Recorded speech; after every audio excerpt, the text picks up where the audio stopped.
welcome to the Sierra Club Climate and Clean Energy Writers Group. This is a group that's been meeting now for, well, since a year ago November, so however many months that is. And the basic notion is that there are a lot of people with a lot of knowledge who care about what's going on relative to climate and clean energy, and we can really have an impact if we put more input into the local media. And there's nothing stopping that from happening. It's kind of a very easy and I think really effective way to increase momentum for change.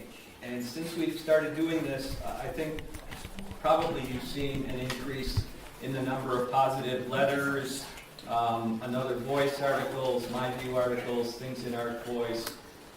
We would love to expand onto the web and blogs and all kinds of stuff like that as well. We're always open for input and kind of fresh approaches to it. But the basic idea is we get together every month. We have a presentation. There have been some incredible presentations, and I'm sure tonight's is going to be one of those. It's to stimulate people's thinking about what's going on relative to climate and clean energy. We do that for about an hour between the presentation and discussion, and then we have a short break where if you're not interested in talking more, you're free to leave. We are pretty strict about ending by 7:30 so that we're not taking up a lot of everybody's time. But for that other half hour, we talk about projects that people have in mind, and we talk about articles that have made it into the media from our group in the last month and what the person's experience was in writing those up, what some of the issues are that really need to be addressed, and so on and so forth.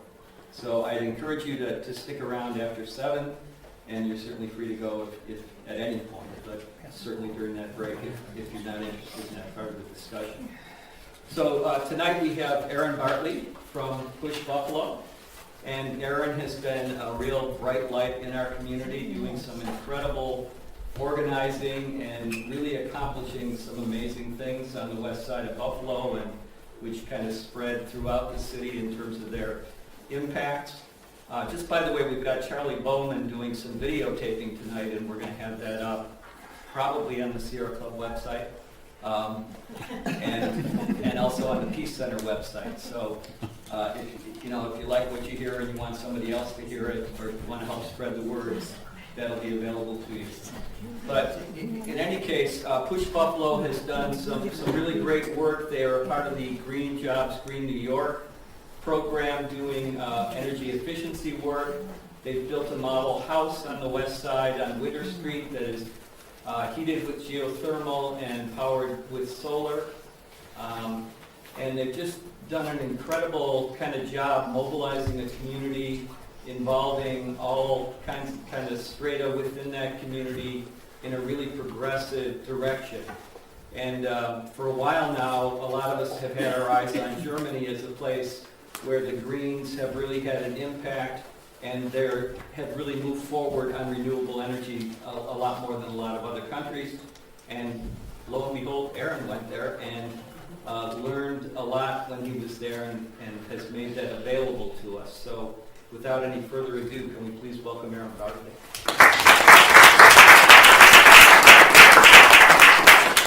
Thank you, everybody. Just, of course, there's always there we go. Okay. So really happy to be here today. I think we're at a pivotal moment. A lot of folks in the room, including Push and the Sierra Club, we're in the middle of a big battle around the future of energy. That really the governor precipitated or began through a process called the Reforming Our Energy Vision process. It was under sort of related auspices that I went on this trip to see how the transition to renewables has occurred in Germany. And really the focus is to take these lessons back home and to really bolster the movement for our own energy transition. So it's always great to start with some best practice research. And I did have the opportunity in late November, early December to go for 5 days to Berlin, Hamburg, and a few small towns in the outskirts of Berlin that I'm going to speak to you about.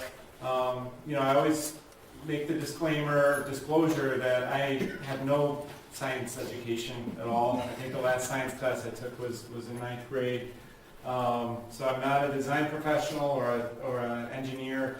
I'm a community organizer, and I've done my best as a community organizer to become somewhat fluent in these issues. But I can tell you for sure there are people in this room who will be able to outdo me on all the ins and outs of the engineering. To start, there I am in a wind farm plant, wind turbine plant, about an hour outside of Berlin. I don't know why I started with that picture, but I think the point is that renewable energy at this point is a full-scale industry with multiple sectors in Germany that is really celebrated at a lot of different levels culturally in Germany, and it has 25, 30-year history now of its growth. It's such a centerpiece of the culture that in my trip, but even in the few days there, I saw that it infused literally the artistic realm, the public policy realm, the public conversation, the language that people use. So this is to say it's a very different culture. And one of the things that I came away with was a bit of a sense of the origins of that culture and how central social movements were to it and are to it. In particular, the generation that grew up in Chernobyl era.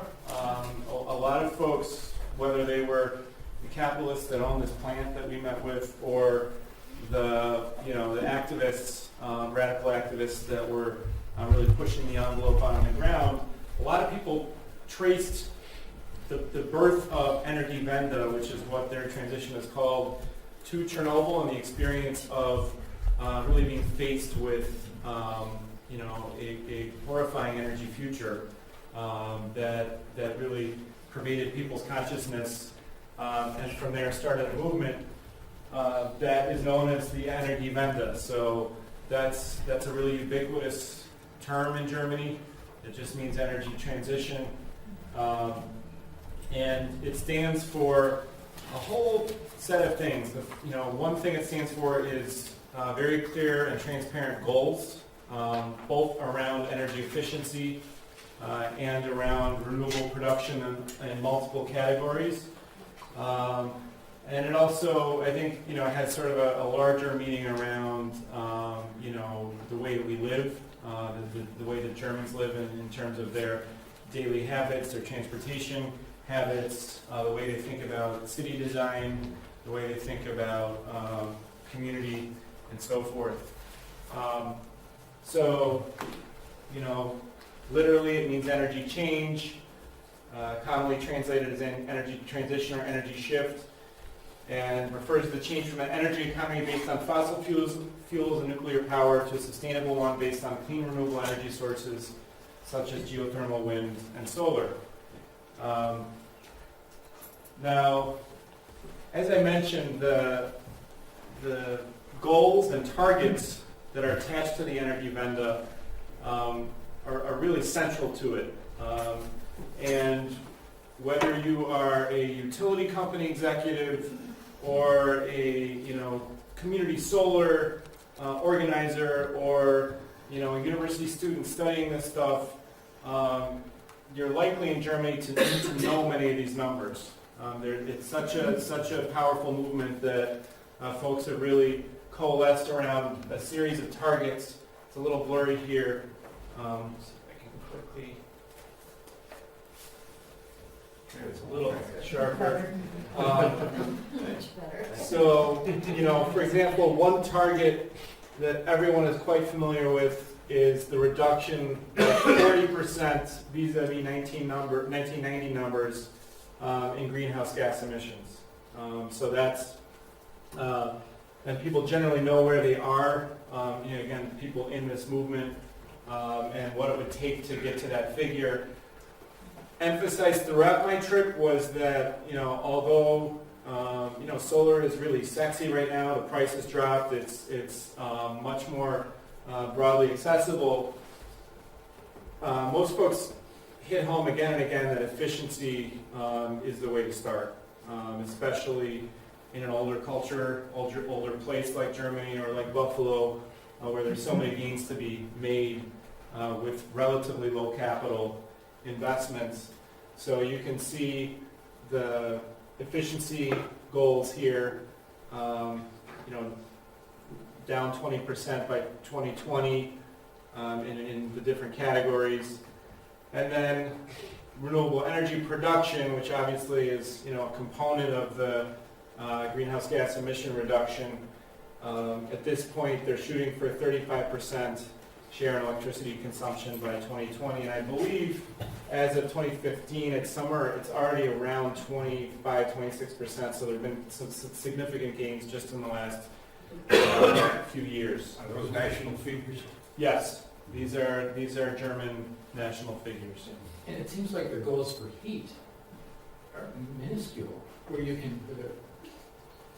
You mean this one here? Yeah, with insulation is so obvious. Yeah, I don't know why it's not a little more ambitious, but it may be that they were already at fairly high efficiency levels in 1990. Ask you a quick question. Sure. Top line, 2011, negative 26.4% compared to 1990. Does that mean they were already at that negative 26%? Yeah. So 2011 versus 1990, they'd already achieved 26. So this is the current figure when this was the latest figures available when this graph was produced. So that seems outstanding because I think most countries have increased.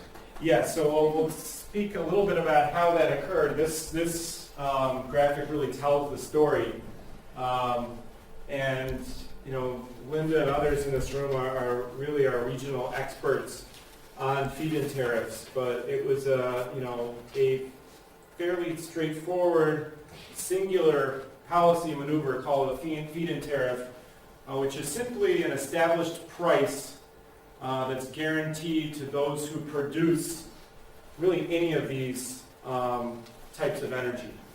So in other words, if you put solar on your roof, you know how much you're going to be paid per kilowatt hour for that solar, so that those who invest in that resource can basically be guaranteed that they're going to get the revenue back to support that investment. So you can see what the feed-in tariff, when they were first ones were instituted in the early 1990s.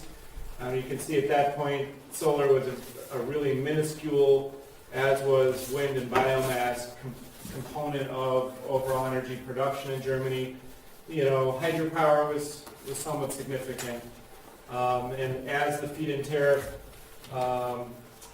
incentivized people to invest in these other technologies, it's grown now to, according to this, 23% by 2012 of the overall electricity generation in the country. So we'll talk about, that there are sort of vastly different ways that these different technologies have been adopted. Whereas solar, well, they all have, tremendous potential to decentralize energy production and distribute generation.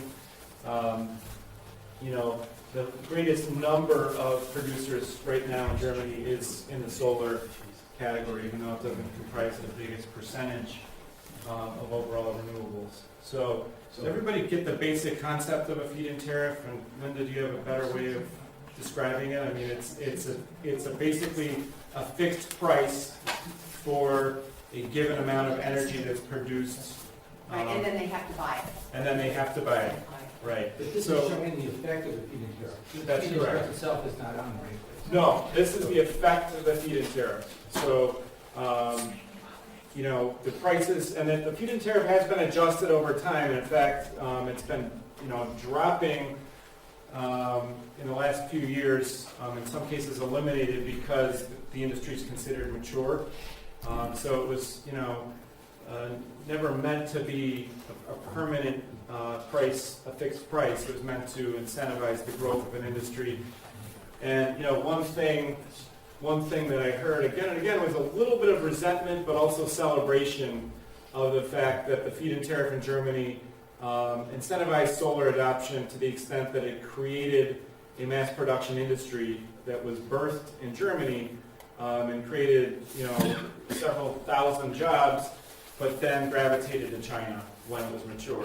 So there's, a fair amount of, again, resentment about that, but also, some pride that the industry globally, what we're now experiencing as the drop in prices, is really due in large part to this one public policy maneuver in Germany, the growth of the industry. So, Bill.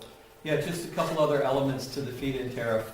The main thing is that there's a set price that's available to everybody, but it's also long-term. So if in the year that you get your contract, that means for 15 or 20 years, you're going to get that price, and it's set. And it's also an element is a standard offer contract, so it's available to everybody. It's not, different from one region to another. There's a standard piece of paper that kind of allows it to happen, which really makes it much, much easier to be part of commerce. Yep. How is it regulated in Germany?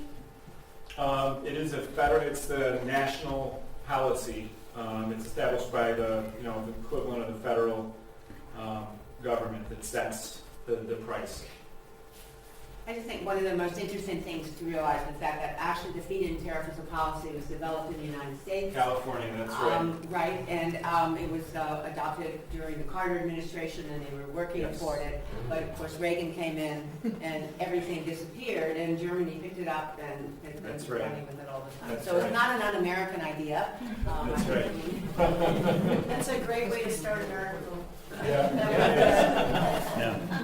Yeah, and there are components that are already in place. I think it's important to emphasize. One being net metering, which is the policy or really that makes it such that any residential producer of solar can feed it back into the grid, and the utility has to accept it, and it's metered accordingly.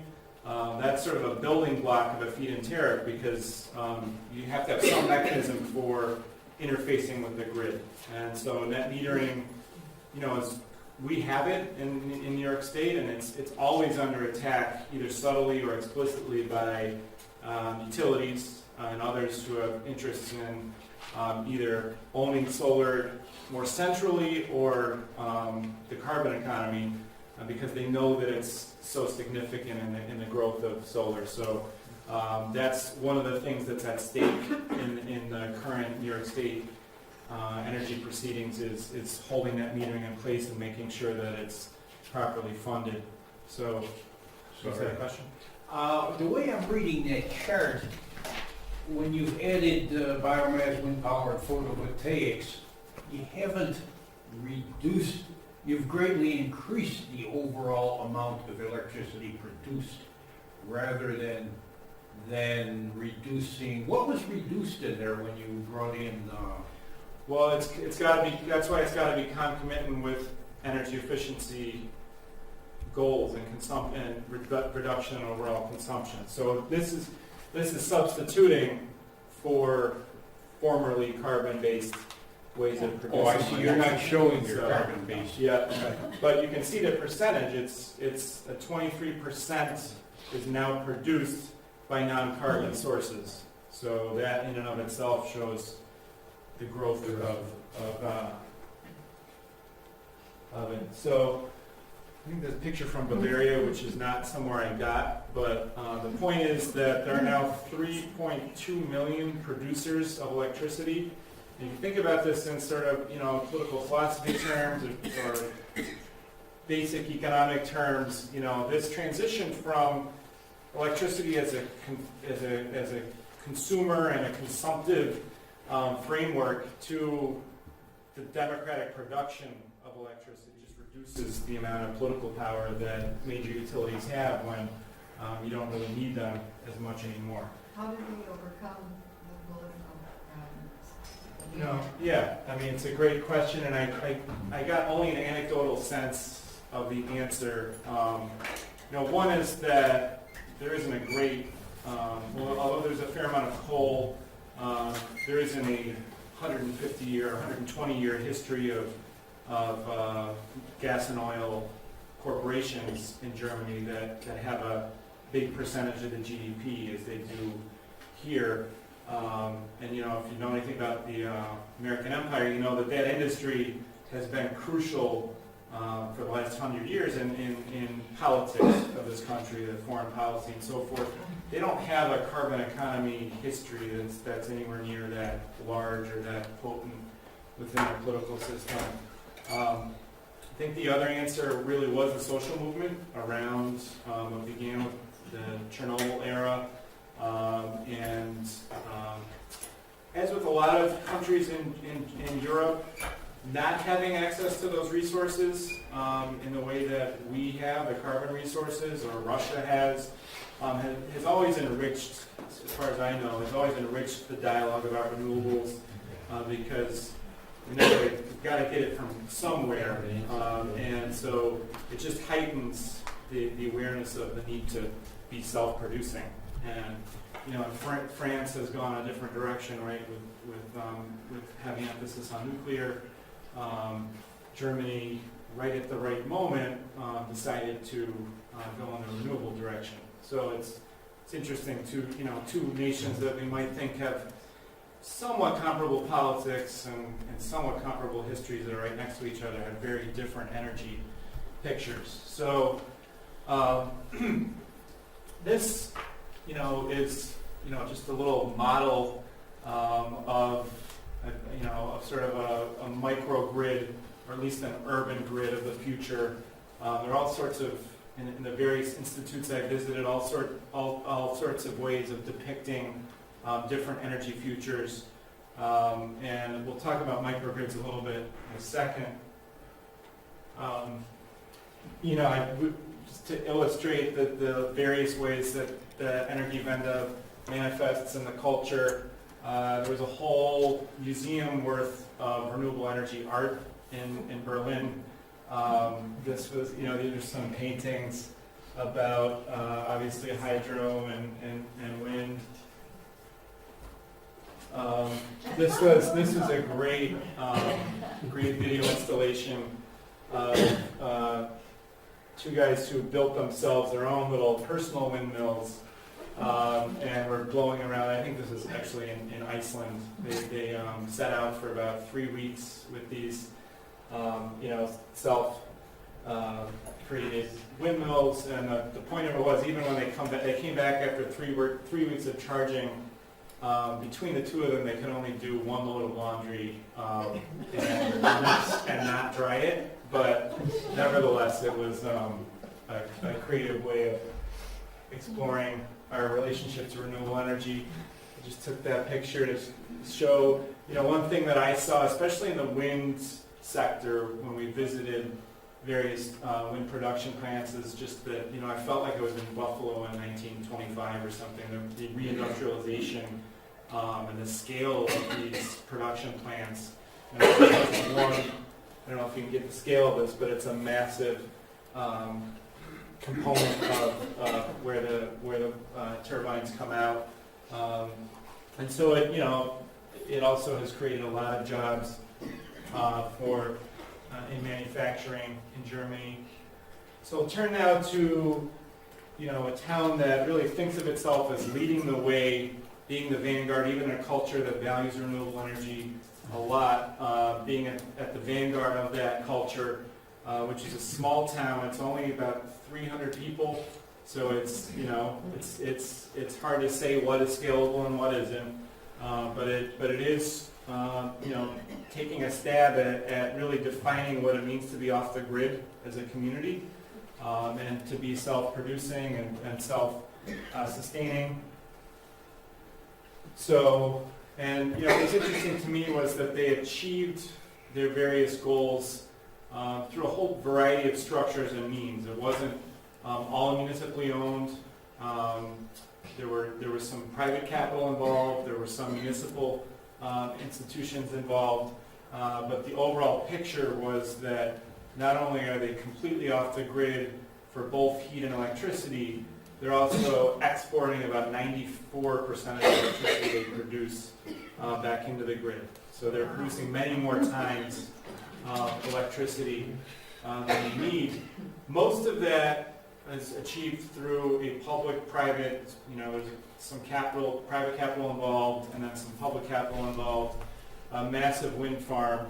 I think there are about 60 turbines that are right on the outskirts. One of the things that Germany had going for in terms of efficiency is, of course, the sprawl and transportation consumption is far less than the U.S. So you still have, and this is true even of some of the mid-sized and larger cities, you can walk to green fields right on the edge of town. There isn't, the strip malls aren't there between, Kenmore and the Amherst Forest. The forest is right on the edge of town. So the windmills are right in those green fields, edge of town.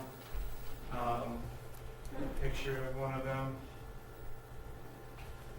And before I get into that, I'll just describe a little bit more about Feldheim. So Feldheim started with that wind farm development, then capitalized through again a similar municipal-private partnership. 800 kilowatts. Started with an 800 kilowatt solar farm. I think that's grown to 2 megawatts right on the edge in the green fields. They then decided to do what's called a district heat system, which actually folks don't know. Buffalo is rare in having our own steam district heat system downtown. I don't know how many people know about that, but it heats about 7 or 8 of the public buildings downtown through steam tunnels. And if you know where the fire hall is, right behind City Hall, that's where the steam production, steam boiler is. So Feldheim is a similar concept, it's just for residential use, and it's fueled primarily by biomass and piped. It's actually a hot water system, so the hot water is piped through the streets. One thing just to note about Buffalo's capacity in that regard too is that, although I haven't seen the plans, a fair amount of engineering went into figuring out how to bring those steam tunnels down Niagara Street and down Broadway about 10 years ago, and it was apparently found to be pretty, achievable, at least for commercial use and potentially some of the residential uses to drive that steam down. So district heat is gaining, adoption in other parts of the country as well. So this is just a picture of a simple microgrid, which has multiple meanings, but at the core of it, it means a grid that almost always connects back to the larger grid. And in Feldheim, it did as well, but also has the great capacity to manage local production, primarily renewable production, of course. So that loads can be managed peak and off-peak, and it also goes along with the growth and the development of battery technology, so that solar capacity can be stored more locally. And the idea here again connects back to our highest values of localism and democracy, to be really raising consciousness about the community as a producer of energy, not just a consumer of energy. So Feldheim has a microgrid, and what was interesting about their conflict and their movement to get a microgrid was that, of course, the town had a grid that the utility owned. Despite their many efforts to buy that grid and call it their microgrid and own it as a municipality, the utility wouldn't budge, even when they had built the wind farm and had all the capacity to produce their own energy. So they actually, had to build another grid on top of the utility grid because utility just didn't want the precedent of a community not being dependent on them. It was as simple as that, you know. Right. So again, you know, hidden histories in our own state. You know, Jamestown is one of the biggest cities in the state that has its own municipal electric utility. About 40 towns and villages and cities across New York State that still have muni electric. So it's important to remember that that is an option, that some of the realities that we take for granted around the role of corporate utilities are really not, are just, you know, constructs that we've come to accept. It's part of the heating generation plant, the district heat plant. Another picture of the boiler for that plant. This is not directly an energy question, but Feldheim has adopted an overall approach to sustainability that they try to integrate into other sectors. So green infrastructure, which is something Push does a lot of, permeable pavers and water management is something that's in their culture as well.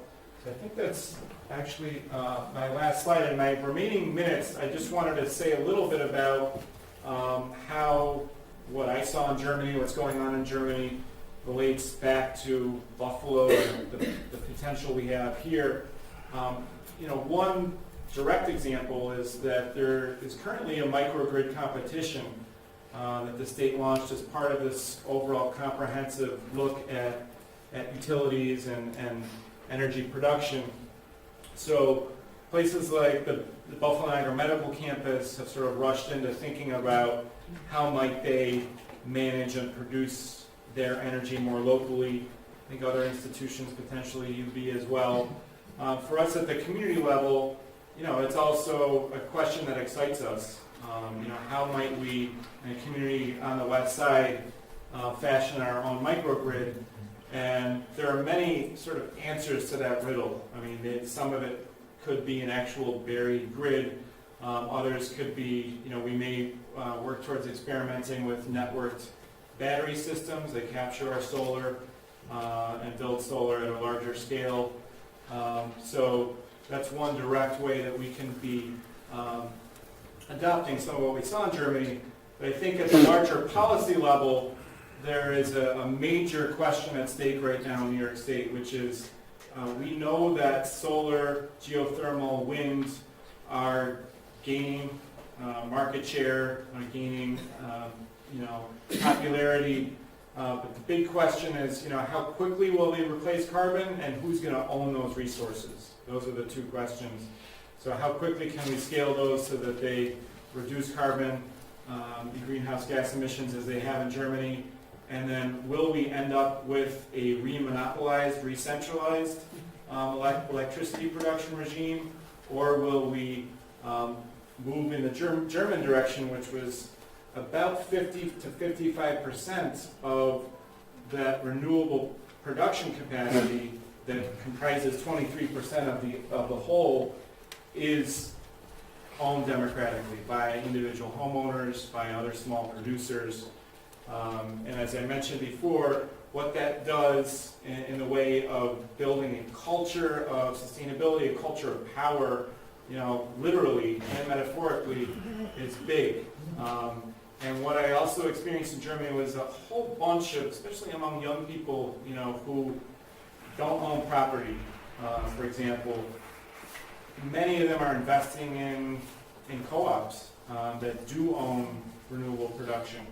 So there are a whole bunch of institutional forms. If you're a homeowner, there's a very, very straightforward answer: put solar or geothermal, on your property parcel. But even if you aren't in Germany, there are a lot of collective ways to build that culture. So what Push is doing primarily at the policy level, in our battles with the governor and the governor's energy team, is to keep reminding them that the nation that's best scaled these technologies, that's really proven that they can comprise the bulk of energy production in a large, industrialized or post-industrialized country, is one that took democracy very seriously and democratic ownership. And there's some pragmatic reasons for that. If you have a culture that's that decentralized, you're going to build the political will to keep the movement going. So that's what Linda and Bill and others in the Sierra Club and Push are teaming up on pushing back on this notion that the only way we will get to scale is if utilities own solar or big corporations like Solar City own all the solar. So whereas clearly support their investment in solar, we want to make sure that homeowners through policies like feed-in tariffs, net metering, other types of incentives and subsidies also enter that movement. I guess I'll just also end by saying a little bit more about how directly you might interface with all this stuff in your own lives. One is that there is a growing community shared solar movement happening, and I think hopefully Push will play a role in kicking that off. We just recently received a grant from NYSERDA to pilot what's called a solar aggregation program, which would sort of group, say, 10, 20, 30, 40 homes in Element Village together to be able to better negotiate for price around solar installations. Also to connect that to workforce development opportunities for our trainees coming out of the West Side, and to sort of play a role in building a movement in Buffalo as a community as well. So that's a program that we'll be rolling out in May or June to make solar more accessible, reduce the costs, and do it in a collective way. And then I won't say too much more about what's happening on the West Side with Push, but overall I think we have a chance in Buffalo to model concentrated investments in energy efficiency, in solar, in geothermal, in ways that push us forward. So for example, on the West Side, in our zone, the 20 blocks between Richmond, Niagara, Hampshire, and Vermont, we've now fully weatherized about 110 homes with comprehensive investments in insulation, in renewables in some cases. We've also installed, I think at this point, 4 solar systems. We're going to 8 in the next 6 months, up and down Massachusetts Avenue and in streets that come off of Mass Ave. And we've also thought about how to manage our water better locally too through green infrastructure. So we invite everyone to come check that work out. Congratulations, Thank you you. sit here so quietly.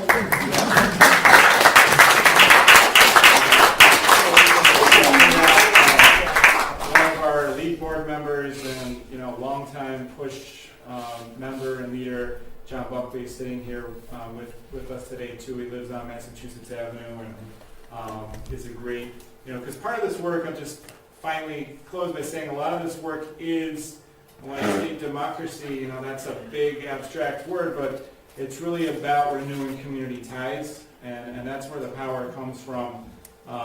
For us in a very low-income community, a lot of the way that we build those relationships and build political consciousness around those relationships is to talk about things that people experience. So, on the West Side, people experience those $400, $500, $600 gas bills, and in some way have come to both hate and be burdened by them, but also to accept that that's just the way things are, and agitating people about the fact that there is another way that's better for communities and for the earth is where we see the source of our strength.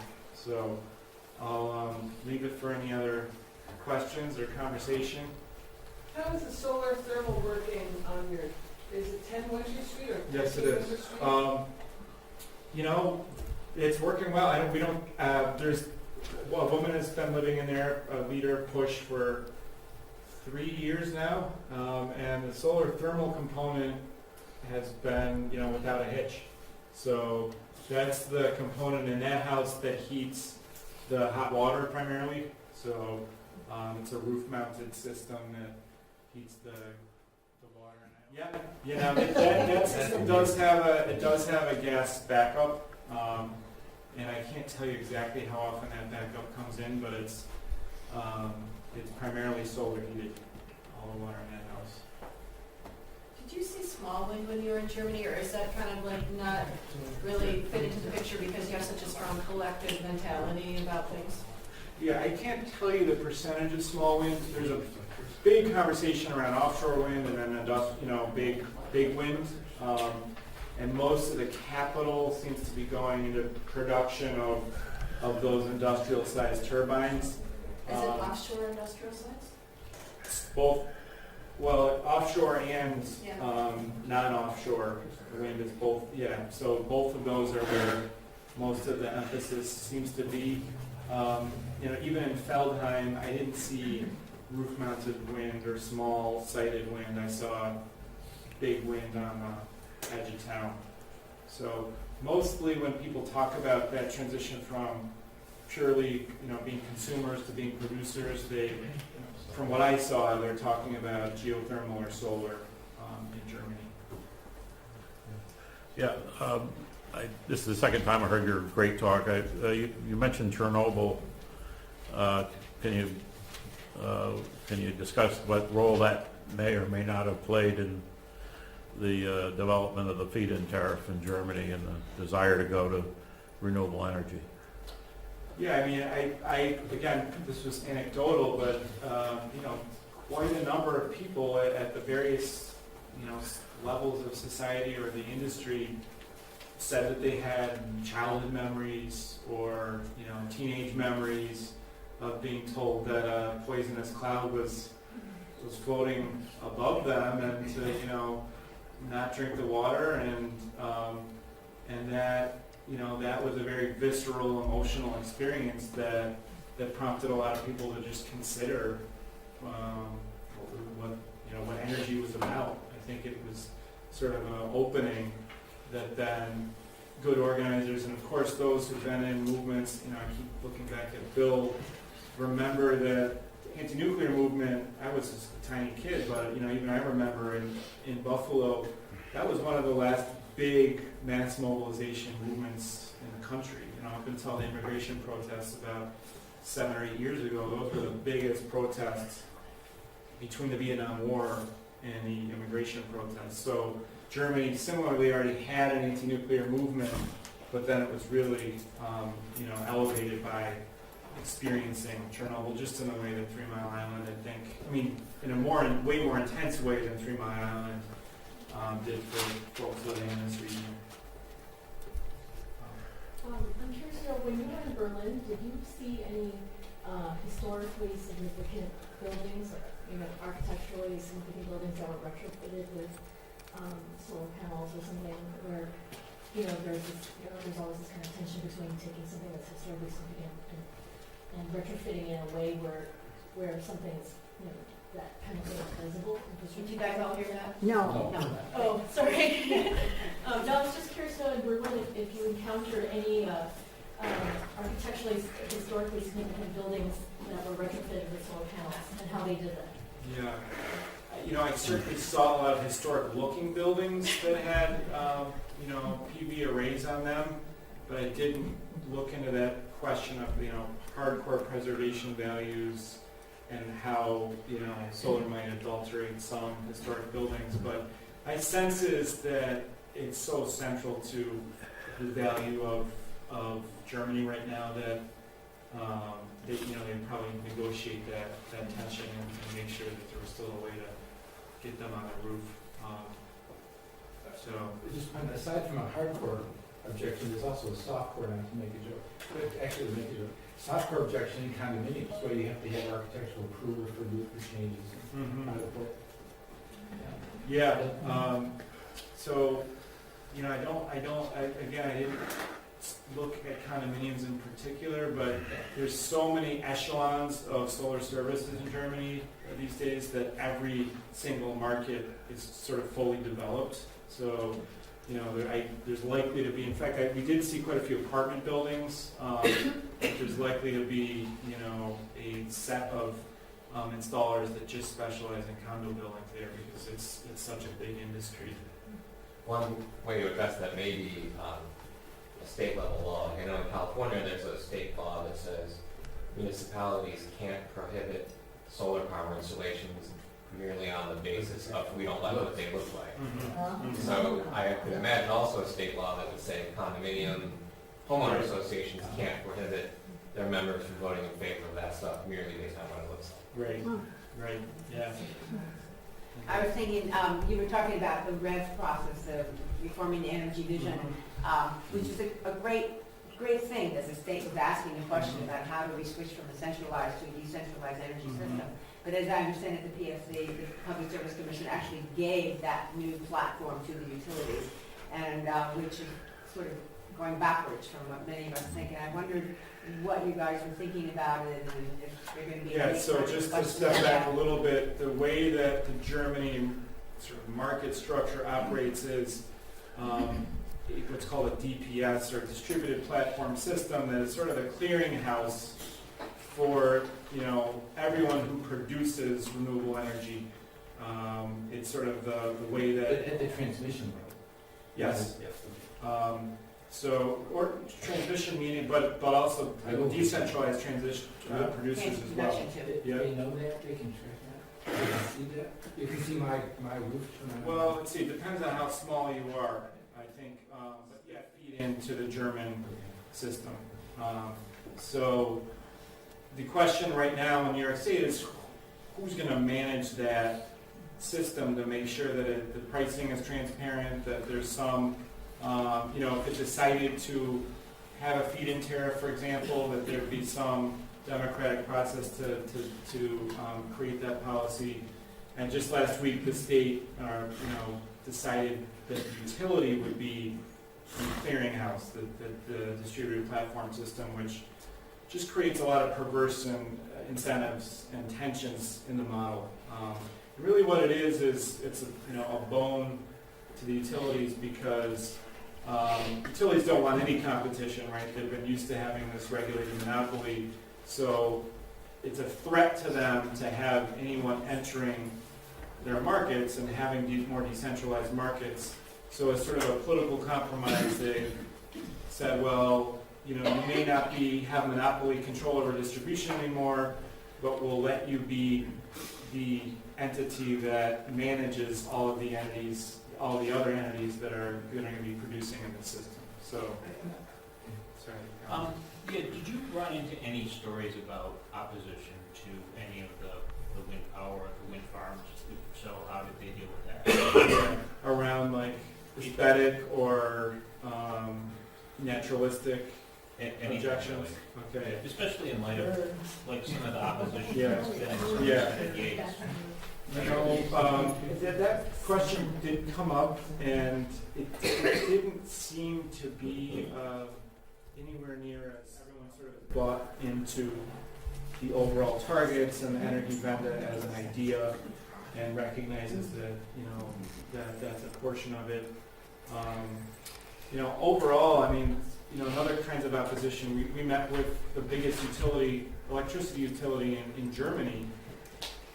And the writing is on the wall for them in the sense that they're basically they might go out of business in 10 years if these trends continue with the distributed generation. And there didn't seem to be any sort of the intractable, we're going to fight to the death attitude that corporations here have, and I don't know why. It was a very odd thing. Like, we even asked them, do you spend a lot of money lobbying against this? And it's like, no. We're going to be smaller, so it's different. I think we should spread it out a little bit, John. Yeah. Well, I guess I had two questions. Just one that came up, and I wonder what their CEO compensation package is. That's a lot different. Yeah, I don't know for sure, but I'm certain it's a lot different. And the question I had was. I know when we were doing a different campaign with National Fuel, the question came up about publicly owned utilities. You mentioned that there's 50 communities? Somewhere around 40 in New York State. In New York Closer to State. 50. Oh, is it? Okay. So it is closer. And it seems like they make quite a profit on owning that distribution. And I know there's a law that says that Buffalo has the option of buying back the distribution lines. And, I mean, do you think that would profit the city? Yeah, I mean, I definitely, you know, be a huge undertaking, obviously, and we'd have to like figure out the financing of it, but municipal ownership appeals to me, for sure. So, and John's referencing a piece of the city charter that I don't know well, but it does reference, you know, the ability to have a municipal utility in Buffalo. So I think that's on the table, man. I think, you know, so right now the question of the moment is really at the state level with all these battles around the future of the whole structure of the industry going forward. And, you know, hopefully if we preserve enough space for democratic ownership of these resources, you know, we'll continue to build a movement that makes something like that really, you know, viable in time. Just on that question, I mean, people should know that there was a major struggle in Buffalo in the late 1970s. Phil Nicolai, who's here, and I were involved with it, as were probably some other folks in the room. We actually got the city to do a feasibility study which showed that it would be cheaper if we went and municipalized it. At that point, Jimmy Griffin was the mayor. He didn't want to hear anything about it, but there is precedent for that, and you know, it's possible. It's a major struggle, but it's possible.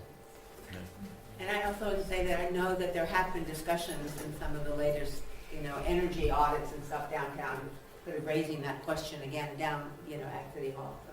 So they'll probably say no, but anyway, it has been talking about. You mentioned the feed-in tariffs, and you've got the quotas that, you know, that they're shooting for.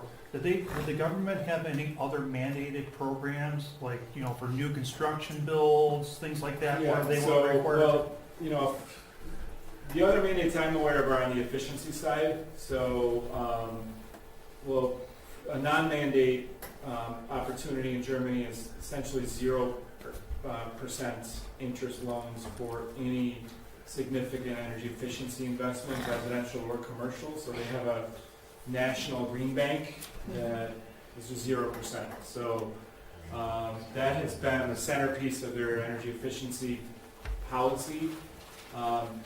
In Germany, the sort of more mandated part of it is in residential apartment buildings. They're all graded A, B, C, or D for efficiency, and that grade is sort of very prominently displayed, you know, in the front door of all of those buildings. So, and that system, you know, at this point, renters are familiar with that system, so they look for. I'm not sure what size of a building it applies to, you know, how small, but that would be an example of a, you know, a policy that's increased efficiency. We go 2 more questions here. Sure. Did you get stats, or did people talk to you about the employment effect, you know, the employment rate, and also the training or workforce development that was required to shift to this different economy? You know, I did learn those numbers and I've forgotten them, but the basic story is that, you know, wind production is still on the up in terms of the job numbers. So a lot of capital flowing into turbine plants, and it's still the global center of turbine production. You know, solar, there were several thousand, I think somewhere around 30,000 jobs in solar production. And, you know, 75–80% of those have gone to China at this point. So, but then on the installation side, you know, it numbers much higher. I think it's, you know, in the hundreds of thousands, or maybe around 100,000 new installation jobs for residential solar. Were they hurting in terms of employment in 1990? Were they like? Sure. Yeah, I mean, you know, yeah. So, yeah, that was just a few years after reunification. So it depends on where you were in the country. There's still a disequilibrium in the economy there. That's about as much as I know. Yes, Riley, I guess last, unless did you have? Someone else has one? I was wondering, Go ahead. Did you see, or did you find out ratios of solar electric versus solar hot water systems? Far and away, the greater number is in solar electric, but I don't know the exact ratio. Yeah. Okay, very last one. This is about the jobs. I think the key question is to compare like jobs lost versus jobs gained net. I think the political discussion in this country is so just inane about that's going to cost a job. There's no sense of the net value of it. Right. So as one case study, just getting that net figure from Germany may be one piece of an argument in our favor here. Yeah. I'm going to end with a plug for Push Green, which is, as I've emphasized and as Germany emphasizes, the most direct and quickest way you can impact greenhouse gas emissions is to get control of your home's energy system. We have a service called Push Green. We have 3 building professionals who audit homes and organize audits and then work with contractors to get you financing from the state, and then at the end of the project, re-audit to prove that you are saving energy. So if any of you have felt a drafty home this winter, I'd love to have you call us, and the audit is free and the state pays for it, and you can go from there. Is that just within the city limits, or is it? No, we do it countywide. Just for homes, or is it also for other? We do it small commercial as well. 2 different programs, but we You're do building like this. a building like this. We count as small commercial, so we do churches. Good for you. So But you have to be asked, that's the thing. Do you want people to ask you? yeah, so yeah.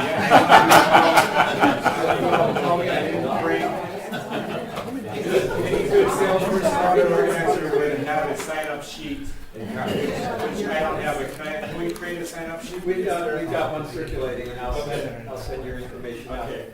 So So that was going to be my first thing following up is who's bogarting the sign-up sheet at this point? It's- Okay, so please send it around because there's a lot of people that have come in. Please, everybody sign in. If you've gotten emails from us for these meetings, don't bother with your email or your phone number. But if you haven't, please put those in. It's helpful. Oftentimes people write their email and, I don't know what it says, and the phone number helps to find out what it actually is. Yeah, it comes down to that. I wanted to say a couple things before we break into the discussion group. One is thanks to the Unitarian Church. This is a great resource.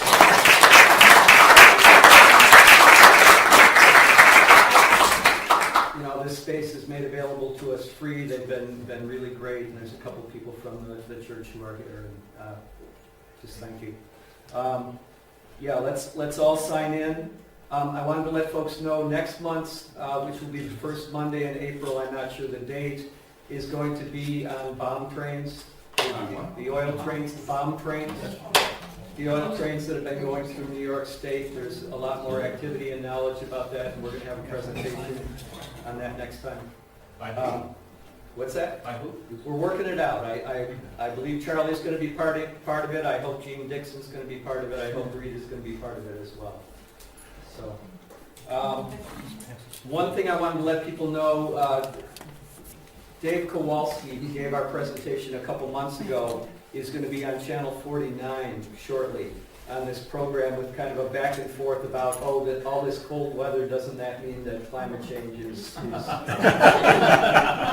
and void? So it's going to be a pretty interesting show. As soon as I find out if it's going to be broadcast this week or not, I'll send out to people.